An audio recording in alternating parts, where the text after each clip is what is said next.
எங்கள் கொள்கை எங்கள் இலட்சியம் தலைவன் வழியில் எங்கள் பயணம் தீய சக்திகள் சதி செய்தாலும் சுருண்டு போக மாட்டோம் வெகுண்டெழுவோம்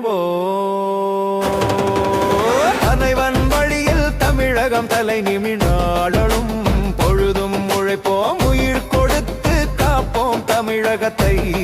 எங்கள் வெற்றி நிச்சயம் எங்கள் வெற்றி பயணம் தொடரும் எங்கள் வெற்றி பயணம்